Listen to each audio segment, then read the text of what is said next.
In the Arab dance seminar, we focus on dance from all over the Arab world.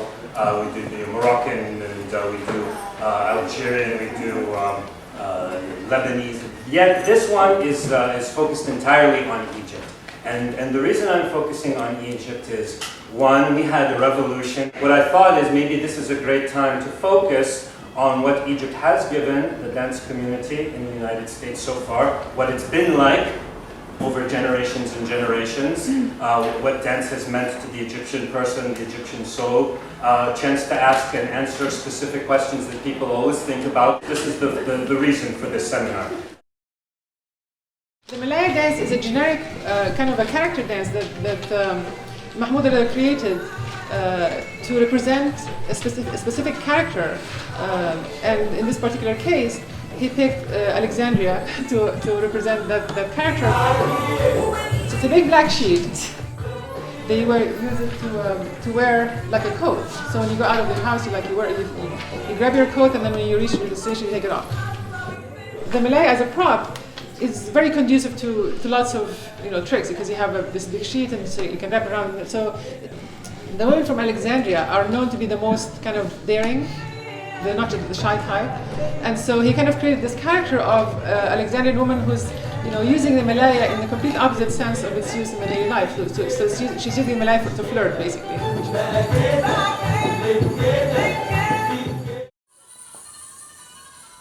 So how is a Rawazi girl trained in her family versus how were you trained as a visitor?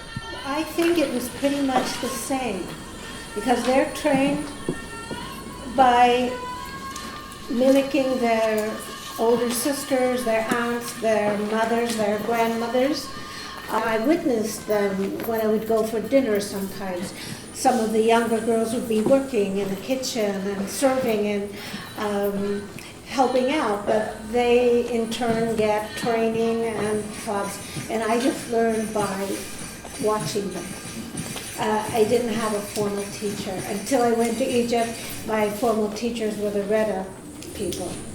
That was the only formal Middle Eastern training that I ever had consistently, because they would have ballet one day and folkloric training the next day for the troupe. It was like rehearsal, but at the same time it was like structured.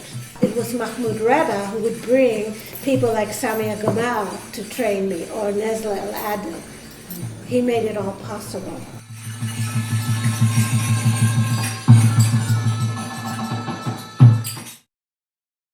All the famous Egyptian rhythms, you're going to learn how to sing them and clap them and feel them and be enthralled by them. And everyone say doom, ready, go. Doom. Everyone say tek. Tek. Everyone say is. Is. So here would be Saidi. See that? And go.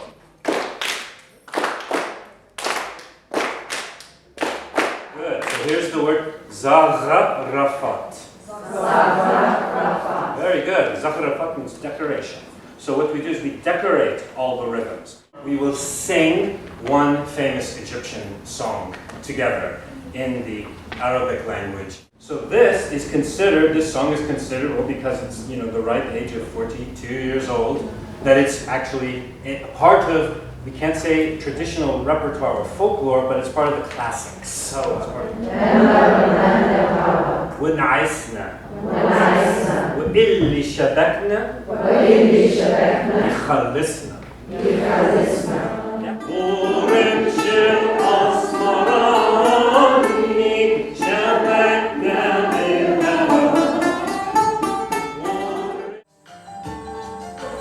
These songs have meaning, but you're not actually enacting these words.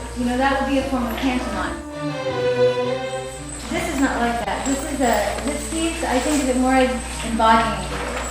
And you're sort of embodying a feeling, and it's like coming from deep inside. So we're not doing a literal interpretation of this. And don't struggle, because all the hymns are already there for you. The music is right there. All you have to do is it's all around you. So I'm saying this to give you confidence as dancers that you can start working on this level at any time wherever you are. And then that's how you get better and better. This whole process in Arabic is called hasad. The evil eye is the eye of jealousy.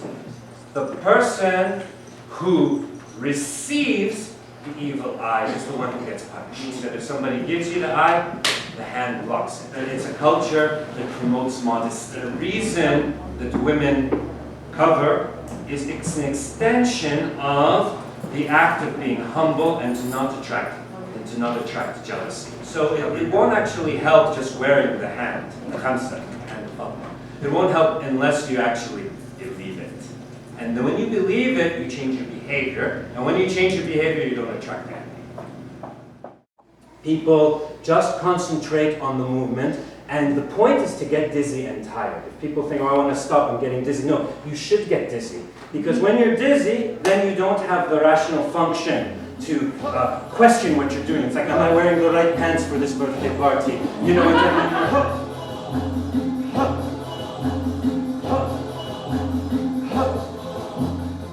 Egypt is a country that can't be described, it must be seen, but we'll try. Has anybody here heard of Muhammad Ali Street? In the economic and cultural scope of Cairo, this street being the historical place where musicians and dancers lived and worked and were hired, and this is also the place where the instrument makers were. It's a place that has resonance for us, actually, because a lot of the dancers we see now were influenced directly by the dancers who came from this area, and the dance style has changed quite a bit, you know. But still, this is the roots of a lot of the things that we use today, so it's important to remember. And another reason it's important to remember is because it's disappearing. So that's why it's still important to us as a sort of place in the popular imagination, and it's really good for you dancers to all know about this place. But you're just warming up. You're just getting it into your head. Now it's gonna tell you the tempo. So you're still backstage. When the melody starts, that's when we start dancing.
أفضل حي ما تكفيش الدنيا تلعب تفوتنيش انا وحدي افضل حياتي ما تخليش ما اقدرش على نار حبيبي انا ليا مين انا ليا مين يا حبيبي. That's kind of how Egypt is, you know, like everyone's experience would be different. And your Egypt would be different from mine, would be different from Kareem's, would be go soon and then investigate what you're interested in as far as dance. You know, Kareem is doing an amazing thing by bringing us together to take this seriously, but I encourage you all to go if you can, because it's a lot more than any of us can say.